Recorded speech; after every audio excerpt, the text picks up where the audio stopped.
It was August 3rd, 1999, and my family had just moved into a colonial house originally built in 1853.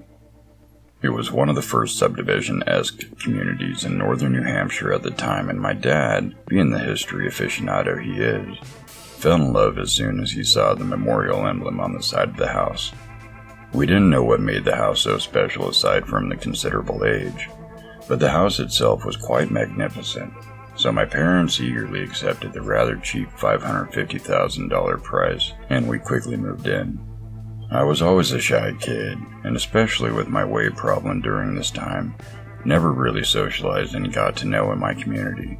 This was the fourth time I had moved since I started school, so I never really understood the point of socializing if I had to say goodbye to those people anyways. All things considered, my first few weeks there were surprisingly enjoyable. I loved walking around the neighborhood and investigating the new surroundings, playing with the neighborhood pets as they were let out by their owners, and just being the good kid in the community. I wasn't used to so much attention, and actually feeling loved was quite exciting. After a few weeks, I grew familiar with the area and decided to do some exploring of the house. I was checking every nook and cranny, looking for old books, spiders, whatever weird stuff I could find. I found a couple old coins, some dusty abandoned corners that no one else noticed, and other such trivial discoveries, none of which I paid any attention to. The only thing that really caught my eye was a hidden door that I found in the kitchen. I viewed this as my discovery, so I always kept it to myself. It was hidden behind the fridge and no one really noticed it. I was able to move the fridge away from the door. I only did so when I knew I would be home alone, as to not be discovered. The door was locked, so I couldn't get past it, but just investigating it was exciting. It was very dated compared to the rest of the house. The knocker has a doorknob, aged in extremely dense wood, the whole 9 yards. My parents told me that they were going out on a dinner date, and that they would trust me for the night. I decided that this night, I would finally crack the code of the mysterious code and see what lies past the horizon. As soon as they left, I set to work. My parents loved watching TV shows and movies about crime. Therefore, there were a lot of scenes explaining how to pick locks. I tried swiping the lock with an old Blockbuster card my mom had to no avail. Grunting about the hard work ahead of me, I straightened the paperclip and began plucking at the lock. After 10 minutes, I grew frustrated at my failure and slammed the paperclip into the lock as hard as I could. For some reason, that alone cracked the lock and opened the door. The door creaked loudly as I slowly pushed it open. An odor filled the kitchen area as more and more of the hidden room became exposed. I still can't exactly put my finger on what it was. It seemed to just reek of age. Even though the kitchen was brightly lit, the area behind the door was purely black, almost as the basement was sucking up the light and destroying it as the waves came into contact with the secret room.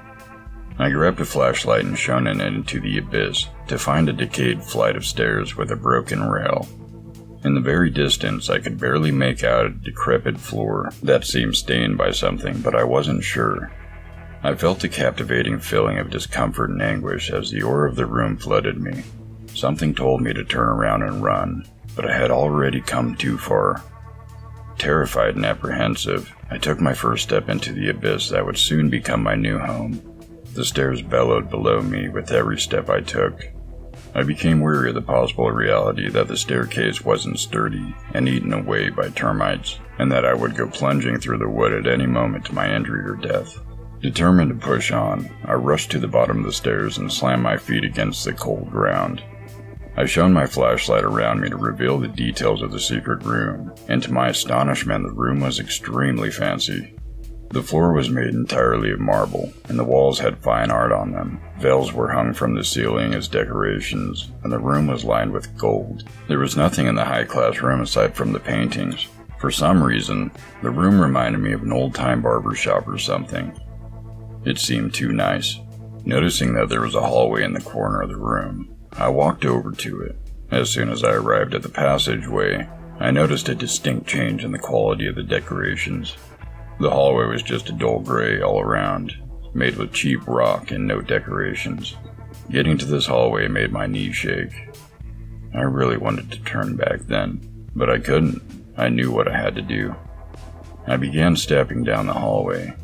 The hallway wasn't very big to begin with. Despite this, it continued to grow smaller and tighter as I walked more, seeming almost to be slowly collapsing into itself. I thought I had found the mother lode. This was a secret passage that obviously extended past the house. There had to be something really good at the end of this tunnel. Maybe treasure, ancient remains, maybe even heaven. I had to find out. Just when the tunnel almost became impassable due to how insanely tight it was, it quickly opened up into a room about 7 feet wide by 40 feet long. The room was creepy to say the least. Spider webs with egg sacs littered the room. Cockroaches seemed to have found a new world order here, and the walls themselves were stained and cracked. 3 particular cracks lay side by side on the wall, almost looking like claw marks. At the very end of the room, in the center of the back wall, was a picture frame. Advancing to the picture, I grew more and more terrified. I finally mustered up the courage to lift my flashlight and gaze at the picture that stood before me. I raised my flashlight and literally felt the life flush out of me as my eyes met the picture. The picture seemed to be of a woman. She had been brutally tortured and beaten. She bore a Chelsea grin extending all the way to her ears.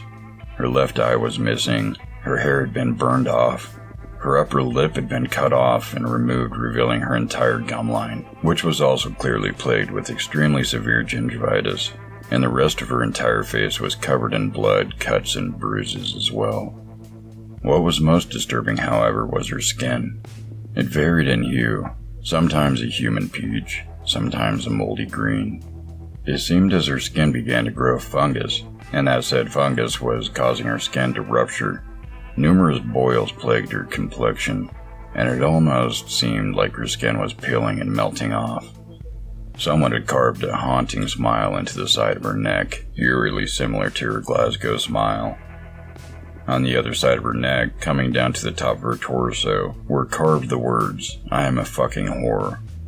No matter which way I moved, the picture seemed to follow my every move. Horrified and freaked out, I dashed out of the room and tore down the hallway at full speed. I ran into the fancy room and darted up the stairs, slamming the door behind me and quickly pulling the refrigerator over it. I felt like I was being stalked. I soon realized that, in a way, I was. One of the spider webs had caught into my hair, and a family of 100 freshly hatched baby spiders and their mother were making a new home in my locks. I grabbed a can of Raid and brought that family to their end quickly. It was night by then and my parents had just gotten home.